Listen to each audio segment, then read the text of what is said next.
Pessoal, tudo bem? Bom, a gente vai finalizar, né, esse conjunto de aulas de teste de hipóteses para uma amostra, né?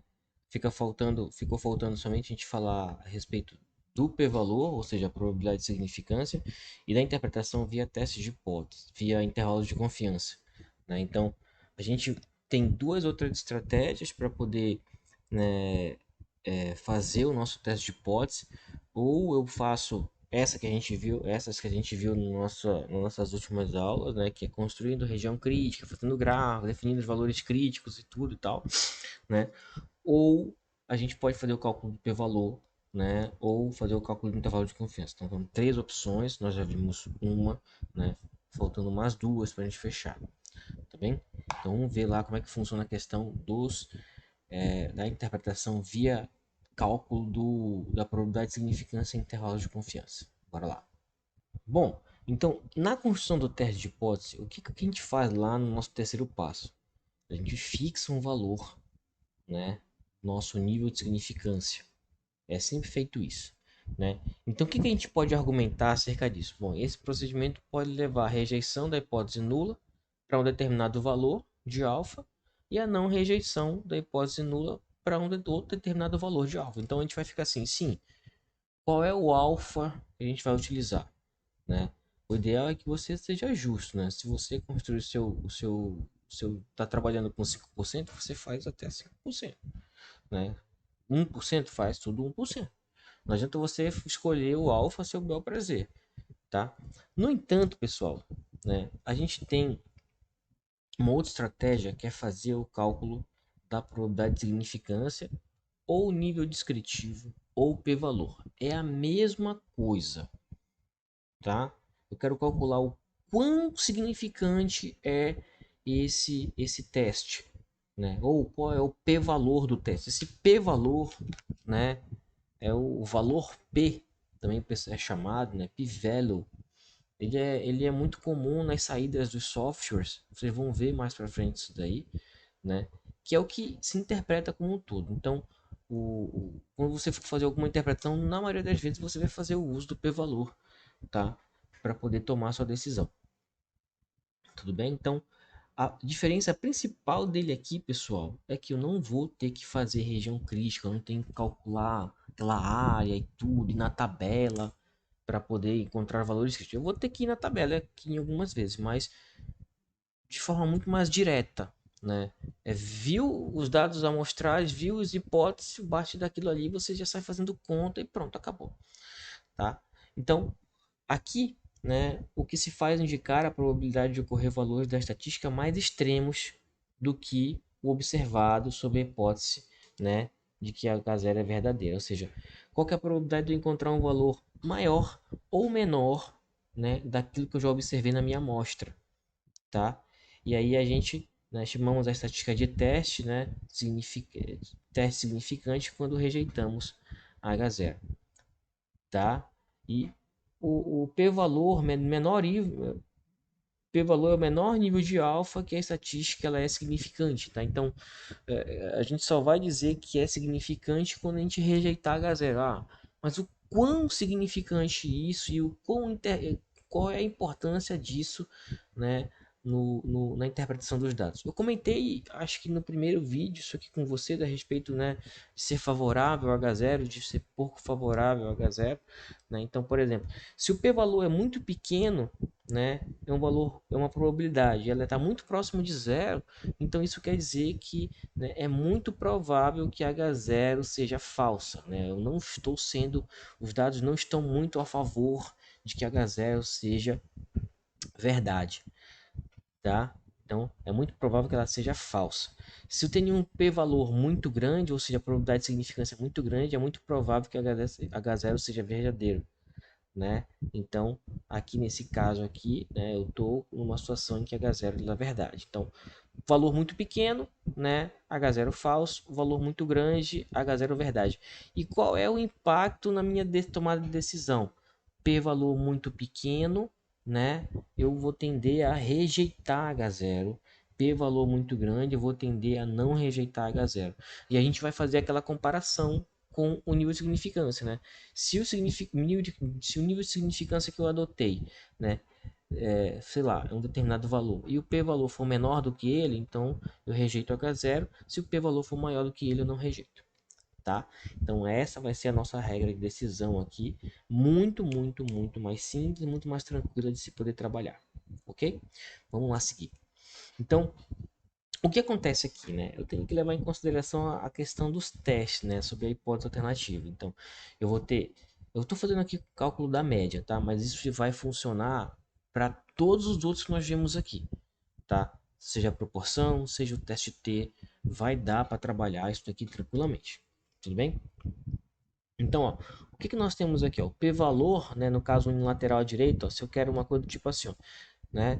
Ó, ele vai ser o valor da estatística, ele é menor que o que eu observei, dado que H0 é verdade.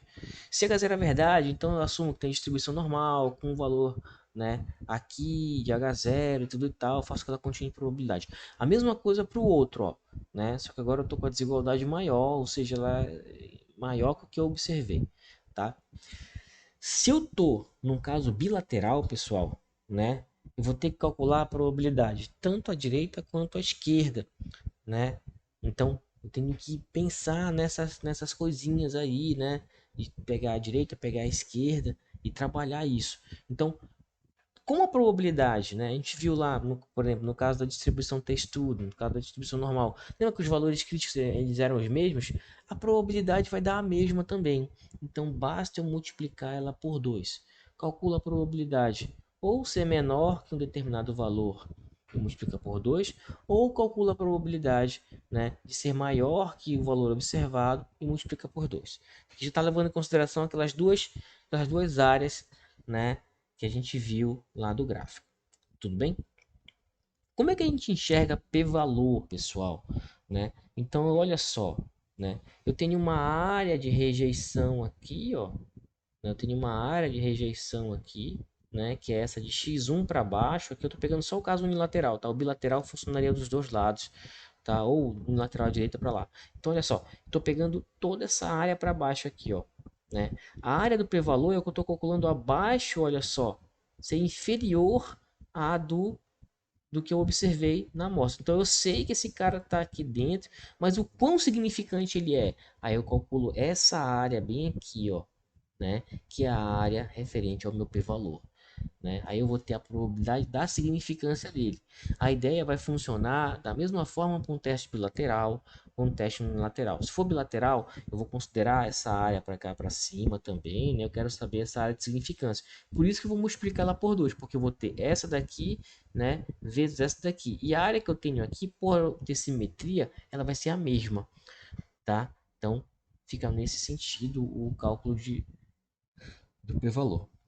Tá? Vamos lá seguir. Então vamos voltar ao exemplo lá das anomalias de embriões, né? Em embriões, e aí a gente tinha a proporção lá, ó, tô trazendo um caso aqui para a proporção mostrar para você, ó, que o H0, né, era isso aqui, ó, né? No caso, H0 sendo verdadeiro, né? E aí a gente queria saber se era inferior a, né, a 0,25, né? A proporção real. A proporção amostral a gente viu que ficou em ponto 14, ó.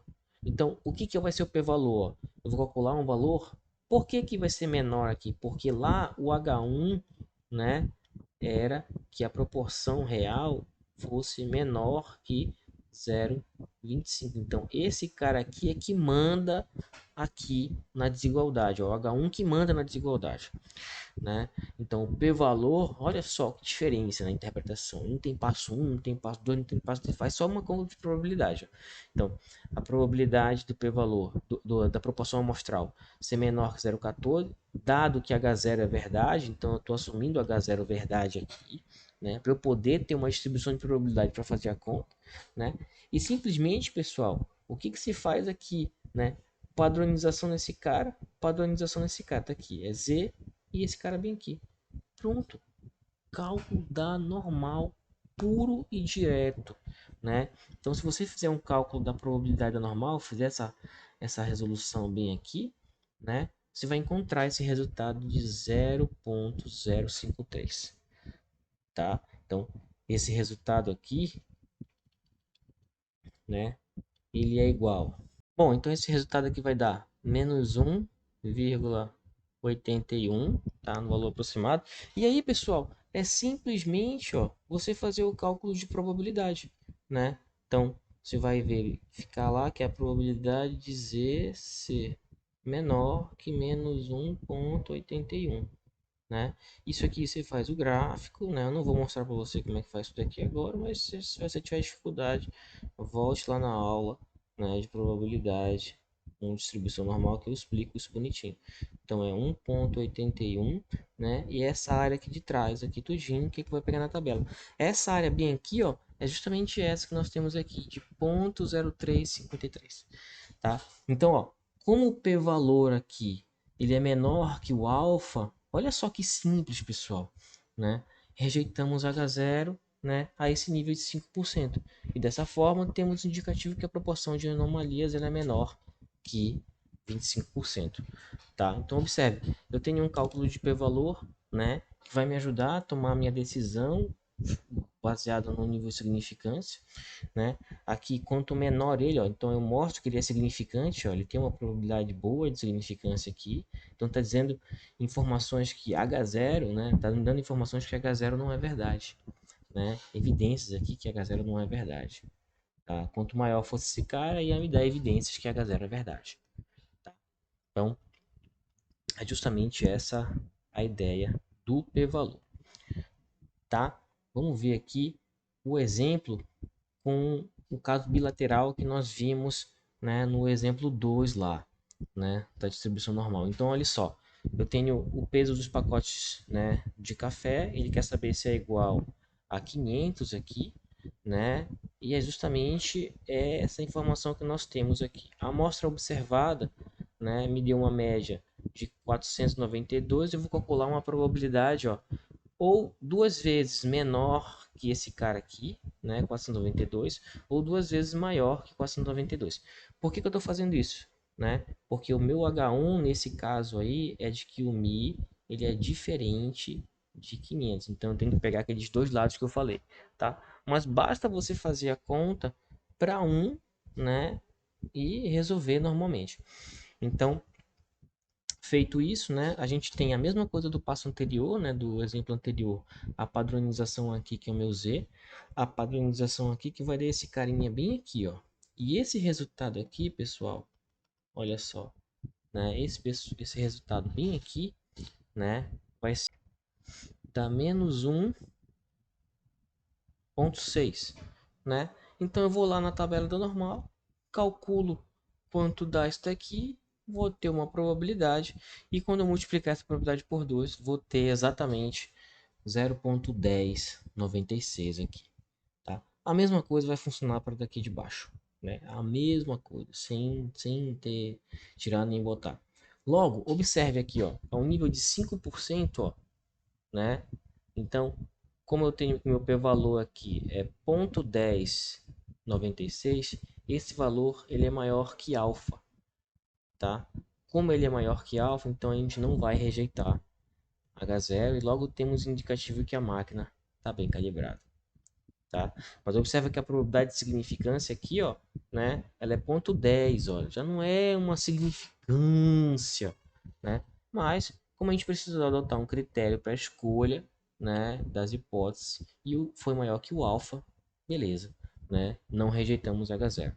Tudo bem? Então essa é uma estratégia que a gente tem com o p-valor, né? Com o p-valor de como tomar a decisão, né, sem precisar fazer todos aqueles passos de região crítica e tudo mais, tá? Vamos ver agora, né, a questão do teste de hipótese versus o intervalo de confiança. Então, eu posso tomar a decisão através do intervalo de confiança também, tá? Não tem problema nenhum. Então, estou mostrando o terceiro passo aqui de como tomar a decisão dentro de um teste de hipótese, né? Então, se eu tenho aqui, né, um θ zero igual a um θ igual a θ zero, um θ diferente de θ zero, né? Estou com uma hipótese bilateral, mas poderia ser um caso unilateral também, tanto a direita quanto a esquerda, né? E eu tenho aqui, ó, um intervalo de confiança com 1 menos alfa, esse alfa aqui vai ter que ser determinado. Então, por exemplo, se é 5%, então quer dizer que a minha confiança é de 95%, né? Se é 10%, minha confiança é de 90%. Se é 1%, bem aqui, minha confiança é de 99%. Então, vai variar de acordo com o valor de alfa, né? Por isso que eu botei 100 vezes 1 menos alfa aqui, por cento. Aí a ideia, depois que eu construo esse intervalo, é o seguinte. O valor que eu estou querendo aqui, afirmando, ele está dentro do meu intervalo de confiança? Se ele estiver dentro do meu intervalo de confiança, ou seja, se meu θ zero pertencer ao intervalo de confiança, eu não rejeito H0, tá? Se o meu θ zero não pertencer ao meu intervalo de confiança, rejeito H0. Então, é simplesmente isso. Eu verifico se está dentro do intervalo. Se tiver, beleza. Se não tiver, eu rejeito, tá? Então, olha só. Na nota lá que a gente fez no exemplo 3 das notas dos alunos, né, para saber se a nota da turma da frente era igual, né, das turmas anteriores, né, a gente tinha uma média lá, ó, de 0,18, né, e outras informações, como por exemplo o desvio padrão de 20 e o N de 20 também. A gente tem aqui, pessoal, né, olha só, que é um intervalo de confiança para média, ó. Média mais ou menos o valor de T, que é uma distribuição T-student. Por quê? Porque eu estou com variância desconhecida aqui. Observe que eu estou com o meu S aqui, né? Dividido pela raiz de N. Ó. Então, basta eu pegar aquele mesmo valor crítico que a gente encontrou lá na tabela da distribuição T. É o mesmo, né? Você vai ter, para montar um intervalo de confiança, você tem que fazer o gráfico, né? Da confiança, mas ao invés de você enxergar em termos de nível de significância, você vai enxergar em termos de confiança, né? Que é aquela área do meio, né? Mas vai dar uma área ali à direita de ponto, né? 0,025, de 0,025 na verdade, e vai chegar nesse valor bem aqui, né? De 2,093. Fazendo a continha, pessoal, subtraindo e somando na média, né? Você encontra o intervalo de confiança dessa magnitude aqui. Logo, o que, que eu vou querer saber aqui? Eu quero saber, ó, eu sei que lá no exercício, ó, né? O Mi é igual a 115, então o meu Mi zero lá era 115. Eu quero saber se esse cara está dentro do intervalo. Observa que ele está dentro desse intervalo, né? Logo, qual é a nossa decisão? Não rejeitar H0, né? Então, eu não rejeito H0 me baseando numa informação de um intervalo de confiança. E isso serve para proporção, isso serve para média com variância conhecida e para uma série de outros testes de hipótese que a gente pode estar trabalhando. Ok? Espero que vocês tenham gostado da nossa aula de hoje, né? Aqui a gente fecha o nosso assunto de inferência para uma amostra. Já tem lista de exercícios para vocês fazerem lá. Tentem fazer, tá? Bons estudos para vocês e até mais.